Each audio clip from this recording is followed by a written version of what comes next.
The FNAF movie sequel has gotten a ton of new leaks from multiple new pizzeria locations with drone shots and even the next sign revealing the toy animatronics, another new mystery location that might solve the movie's plot, updates from the creators themselves, and much more. So to catch up, there's been a lot happening in the FNAF community as of late, as a new Help Wanted 2 update dropped last month, which revealed what is believed to be the toy factory location in the upcoming game Secret of the Mimic, which also on the building hid the code 4625, leading to people believing the game itself will be releasing on April 6, 2025, since that's still a few months away, and it definitely seemed intentional to make the code a date in 2025 of all things, while some skeptics are also a bit worried because the FNAF Ultimate Guide 2.0 book, which was supposed to release in September, and said it was going to be updated to include games all the way up to Secret of the Mimic, confirming the game had to drop well before this book release, unfortunately got delayed to December, which may or may not have been related to Secret of the Mimic and its release, but that could be a bad sign if it is, although personally I don't really think so. However, regardless, on the brighter side, a new book, FNAF Return to the Pit, just released. FNAF Ruin just dropped on Switch, with the previous Help Wanted 2 update dropping on Quest now, along with other consoles later. The first Tales of the Pizzaplex graphic novel drops March 4th, the second novel cover was just revealed, releasing on September 2nd, and FNAF Into the Pit releases on physical on June 20th, so things are looking great for the FNAF franchise.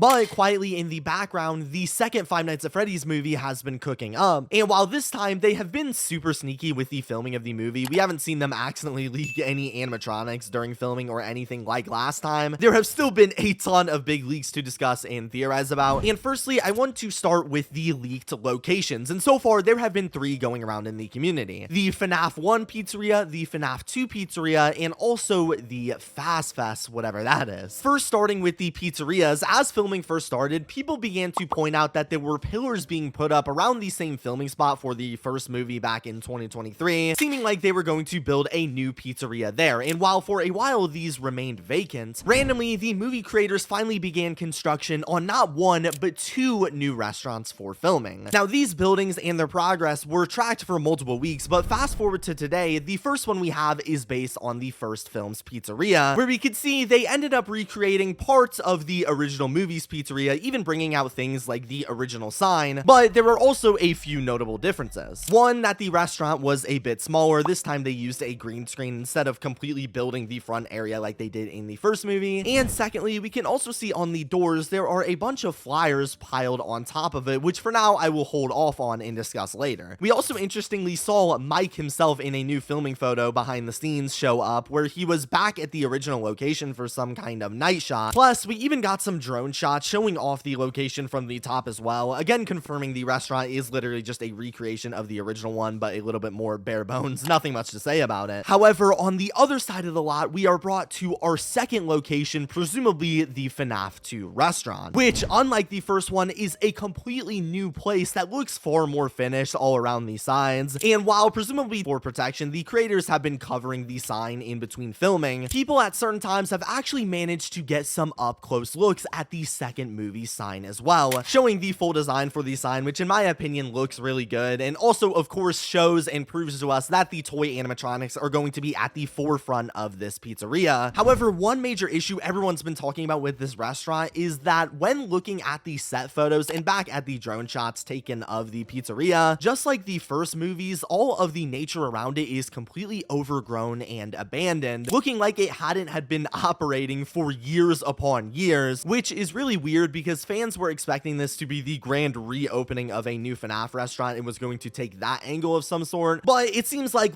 the original, this will also be abandoned, which again gives me some theories we'll discuss here shortly. But moving on to the third, final, and possibly most interesting location, there is the FazFest. As while fans were just casually going about their day, randomly people began to spot these weird festival booths around them, selling some kinds of FNAF merch and food, which at first to the naked eye might actually look like a real festival selling bootleg merch or something like that. But as it turns out, we can see things like some super retro cash registers here and some caricature artists here, which they were actually just casting for like a week prior, which along with people actually straight up stumbling upon them filming in this area confirms this is going to be another filming location for the second movie. But then what was it going to be for? Well, around this time of all this info coming out, another fan actually spotted a blown away sign, presumably from the filming itself here, advertising what is called the Faz-Fest. Anyone and everyone, you're invited to Faz-Fest. Come celebrate Freddy, Bonnie, Foxy, Chica, and so many more your way. Dress to impress, costume contest for the fans, by the fans, October 12th, which obviously is a reference to this festival we saw here, giving it the name Faz-Fest. In fact, some signs were eventually found confirming this theory. But now, with all three of these locations, how do they all connect for the film? Well, firstly, regarding the first restaurant and also Faz-Fest, if we look back at the mysterious flyers seen on the door, while there are a multitude of styles and design, if we look at these three here, we can see they match the design of the spotted flyer from this image with the animatronic silhouette in the bottom left, confirming that these are the same, and the ones plastered on the wall are going to be advertising the Faz-Fest to visitors of the abandoned pizzeria. Now, the big question you're probably wondering is, why would they put these flyers on some abandoned restaurant of all things? And while my assumption is in the first FNAF movie, we learned that there was sort of a problem of people breaking into the pizzeria and vandalizing or urban exploring, enough of a problem to give Mike a paid job keeping them away anyway. And on the flyer, we can actually see they say the fest was done by fans for fans and was not a promotion by the company itself, suggesting that maybe a lot of the people urban exploring the pizzeria were actually fans, and that maybe the legend of the abandoned place has grown a community of actual in-universe Freddy Fazbear fans and connoisseurs who try to visit or explore the pizzerias and are even willing to go to festivals about them or have websites like the one Freddy Fazbear's fan zone site that we had gotten for the first film, which I think makes a lot more sense now. Hence why they would put these signs up here, since the people going to this place would presumably be their target demographic, Freddy Fazbear fans. And this is actually so common in real life, with things like Chuck E. Cheese animatronics being hot commodities, or especially urban exploring in theme parks like Disney World to look at lost attractions. So this is definitely not a crazy plot or idea at all, especially since back for FNAF's 10th anniversary, Scott gave us 4 script pages for the sequel, with only 1 being real, and the current frontrunner for the real one, this script, starts off with a dad taking his child to visit the abandoned area that has since become a commodity, possibly adding more evidence to the pile that this is the right script. The only issue with this theory is trying to explain the second pizzeria. What is going on with this one? Why is it also abandoned, and how will it play out in the movie? And while honestly, my only guess with all this stuff being said is that maybe while the film itself will be a sequel and will take place in the future, the second restaurant could have still existed in the past. Like maybe Mike will end up needing to find a new job after the first incident and goes to another Freddy Fazbear's Pizza he never knew about, and will again learn the history about this one being its successor. Or maybe with all this talk about urban exploring, Mike will be encouraged by Vanessa or something to go investigate the second pizzeria after what happened, and Mike will in this movie discover there is a whole committee of fans who have all of this information about this place and its history when he finds the Faz-Fest flyers on the door of his old workplace, where imaginably when doing so, he will discover there is even more history to this place than he ever thought. That's my best theory to explain what's going on here, as someone who doesn't know all that much about FNAF lore, just based on all of these locations. In either way, I don't think we'll be getting any more leaks to clear up our suspicions anytime soon, as in a recently released interview with the actor for William Afton, Matthew Lillard, he did tell us he was about to finish up filming back at the very start of January, so it seems like they are doing the outside scenes last and filming is just about done. And in terms of the rest of the scenes, we actually recently also got some images of Scott Cawthon with the 4 content creators originally invited to see the first movie set, where they are all presumably inside of a studio where stuff like the actual pizzeria interior itself and whatnot will all be filmed. And outside of this movie, it's also being reported that FNAF is apparently having a spin-off being worked on right now, which is interesting because it's been reported in the recent past that the creators were wanting to extend the movies past a trilogy, and if these reports are true, then they are actually working on that as we speak. And for now, we just need to wait for more news. Also, Scott, whatever happened to those behind the scenes movie photos?